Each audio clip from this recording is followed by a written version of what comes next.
Hello, you're listening to a new episode of Popcorn Podcast with Lee and Tim, and Dev Patel is here to speak about his new film, Monkey Man.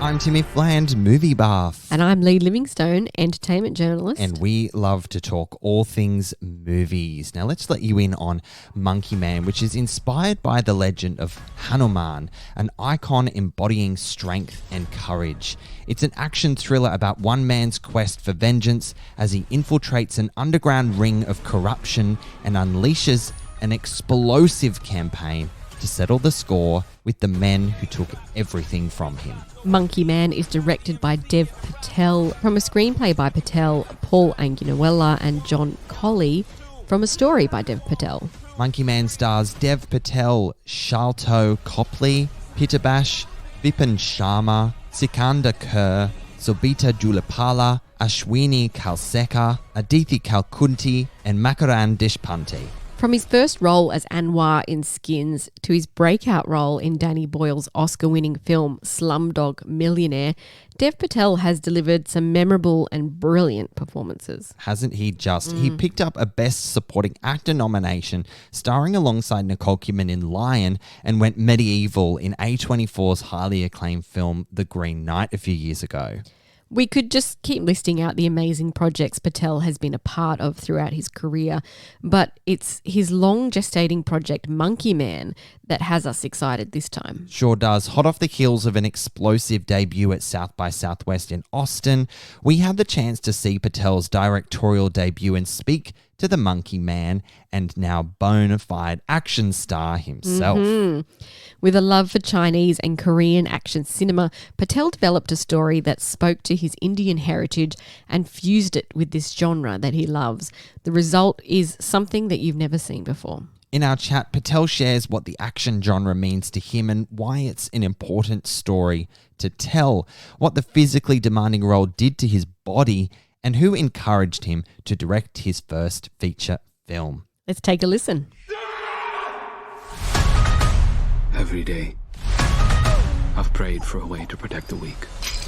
Hey Dev, Tim from Popcorn Podcast, how are you? I'm good, Tim. How you doing? Really, really good. Look, writer, director, star, and producer, your fingerprints are all over Monkey Man and it shows in all the right ways. Congratulations, I loved it. Thank you. Thanks, man. Wow. Was this story always a vehicle for your directorial debut, or did that evolve over time as you wanted to tell this? Yeah, I kind of was slowly nudged into the director's seat I had originally came up with the idea and I ended up co-writing it, which I hadn't planned. And then I just kind of took over that writing process. And then I sent it to Neil Blomkamp, this director I'd worked with who did this film District 9. We did a film called Chappie together. And more time I spent with Neil, he was like, dude, you got to do this. It's in you. It's in every fiber of you, you know, every corner and every frame. And I was like, really? He's like, you're doing it already. Just go for it. And I kind of took that advice and ran with it. So I owe him a lot. Yeah. Now, more than ever, telling authentic cultural stories is so important. And you're sharing in Monkey Man, a uniquely Indian film for mass audiences. You've described Monkey Man as an anthem for the underdogs, which I love. Why was this an important story for you to tell? As a consumer of action films, as someone that like is a super fan of action films, I really just wanted to be represented in a film like that and not just be the kind of comedic relief role or the guy that hacks the mainframe. And, you know, when I conceptualized this, you know, over a decade ago, I was definitely, you know, getting the opportunity to play roles like this. And then when I did start getting better roles, I held out for this because I had a lot I wanted to say with this film, and I wanted to use it as a sort of Trojan horse to kind of attract an audience and give them something with a bit more substance, political context, religious context, you know, all of it really. Yeah. Yeah, and fans of the action genre expect more, don't they? They want more, they deserve more. It's such an evolving, exciting genre, and your film is like evidence that there is so much more to tell in this space, you know, but also delivering on some epic action. And even the name of the city in your film takes place in Yatana, which is a fictional Indian city. And that means struggle, endeavor, vengeance. Purgatory, yeah. Yeah, and it's a platform, your film, for the disadvantaged and vulnerable communities. So it's really powerful in that way. Thanks for spotting that. Yeah. What does the action genre mean to you, Deb? Because I know you're influenced heavily by Chinese and Korean cinema. Yeah. What did you want to sort of pull out of those experiences as a fan and sort of throw into your film? Structurally, it's someone with a single-minded vision normally. Some of the action greats like Bruce Lee in Game of Death working his way up a pagoda with, opponents of varying degrees of difficulty till you reach this basketball player at the top, Kareem Abdul-Jabbar, or Judge Dredd, The Raid.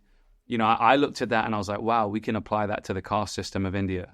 Someone infiltrating a building where the poor are struggling at the bottom, and, he has to work his way to the land of the kings amongst men and then the gods amongst men, and in this kind of like corrupt heaven space in a way. And that I was like, wow, we can pin more interesting philosophies onto this kind of, common structure.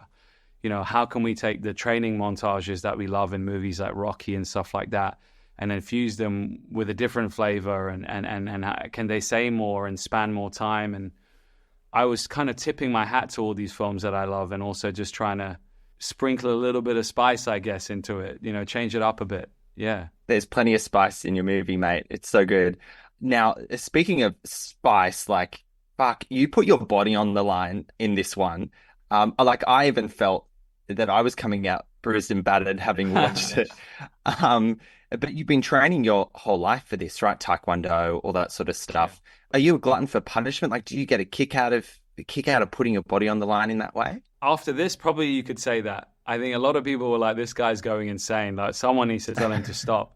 Once I broke my foot and then I broke my hand in the kind of first action sequence, and we carried on filming until it was like a big swollen, elephant's foot. And, the doctors were telling me not to keep going. I had a screw in there, and they're like, if you bend that thing, it's going to be like pulling a nail out of wood, and you'll never be able to move that hand. And we just kept going. We had to change the choreo last minute to one-handed moves, and threw all of myself at it because I genuinely just felt so lucky and so responsible to have this opportunity as a 30-year-old dude in making a movie like this. One of my favorite lines in the film, it's really, really profound. Pain will leave you once it finishes teaching you. What has making this film taught you, Dev, especially juggling such a physically demanding role, as you've mentioned, but also paired with the director's responsibilities? That for me it's from Indian philosophy, that quote, the pain will leave you once it's finished teaching you. And, this is a scarred character. He's a traumatized leading man. He's got physical scars on his hands, and it's how he meets other scarred individuals that make him recontextualize what those scars mean, that actually these are not just evidence of trauma, but of triumph, of someone that's overcome something.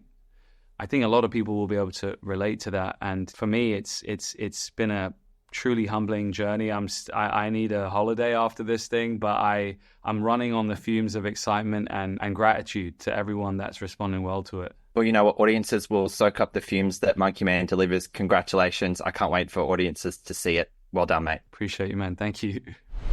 Just one small ember can burn down everything. Dev Patel was just so generous and humble in our chat. It's hard to believe someone as unassuming as he seems conjured up such an intense, visceral film viewing experience. Yeah, I mean, he's an actor we've admired for so long, and his introduction as a director is such an exciting development.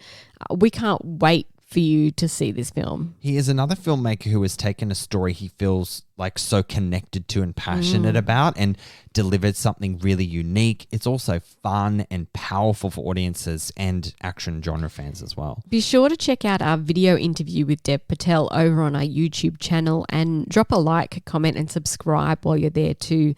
We greatly appreciate it. Well, that's it for this special interview episode of Popcorn Podcast. Thanks for dropping by. We hope you had some fun with us. And Monkey Man is in Australian cinemas from April 4. Make sure you check it out. As always, friends, thank you so much for listening. We'll catch you next time. If you enjoy our episodes, head over to Apple Podcasts and subscribe. While you're there, we would love you to rate us and leave a review. You can also find us on Spotify, Google Podcasts, iHeartRadio, Amazon Alexa, and where all good podcasts are found.